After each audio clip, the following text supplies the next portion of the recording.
Short story 128, The Interview, Chapter 4. The situation looked bleak. Lucas and his reinforcements blocked their only escape route. Maya and Mr. Blackwood exchanged a desperate glance. Edgar, ever the silent guardian, took a menacing step forward, his hand resting on the hilt of his knife. "Edgar," Mr. Blackwood cautioned, "don't be rash." "There's another way," Maya gasped, a risky plan forming in her mind. She remembered the desolate train station and the single rickety track leading deeper into the wilderness. "The train!" she yelled, pointing towards the direction they had arrived. Lucas scoffed. "There's no train at this hour. It's a ghost story for gullible passengers." Maya ignored his mockery. "There might not be a scheduled train," she encountered, "but maybe we can hotwire the engine and get it moving." It was a long shot, but desperation fueled her creativity. Mr. Blackwood's eyes widened. "It's a crazy idea, but it might be our only chance." Without further debate, they sprinted towards the train station, adrenaline pumping through their veins. Edgar, surprisingly agile for his size, followed close behind. Lucas and his men hesitated for a moment, thrown off guard by Maya's sudden outburst. By the time they reacted, Maya and her companions were already scrambling into the rickety train carriage. The interior was dusty and cobweb-filled, an abandoned relic from a bygone era. Maya scanned the control panel, her fingers brushing against rusty levers and flickering gauges. Mr. Blackwood, surprisingly knowledgeable about mechanics, joined in the effort. "There!" he exclaimed, pointing at a worn-out instruction manual tucked away in a dusty corner. With bated breath they deciphered the complex diagram, sweat beading on their foreheads. Time seemed to stretch as they worked, the sounds of Lucas and his men approaching echoing through the deserted station.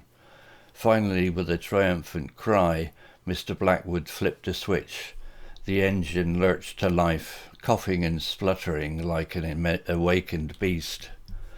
A guttural roar from outside confirmed their worst fears. Lucas and his men had arrived. Maya threw open the carriage door, adrenaline masking the fear threatening to consume her. "Get in!" she yelled, ushering Mr. Blackwood and Edgar inside.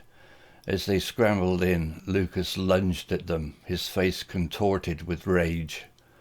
With a final heave, Maya slammed the door shut. Mr. Blackwood wrestled the rusty throttle and the train lurched forward, gaining speed with a deafening screech.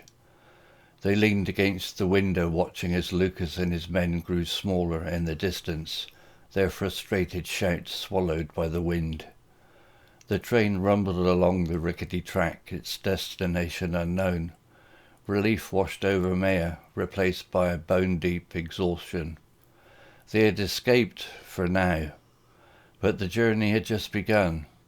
Now they had to figure out where this runaway train was taking them and how to get the manuscript, the key to exposing the truth, into the right hands. The interview may be over, but Maya's story as a reluctant heroine had just taken a thrilling turn. To be continued. Vocabulary notes. Ethereal, delicate and beautiful in a strange way. Example, the sun peeked through the dense forest canopy, casting an ethereal glow on the dusty interior. Deserted, empty of people. Example, the town seemed eerily quiet, devoid of any sign of life. Weathered, damaged or worn by the effects of weather. Example, a weathered-looking woman with a wary glint in her eyes.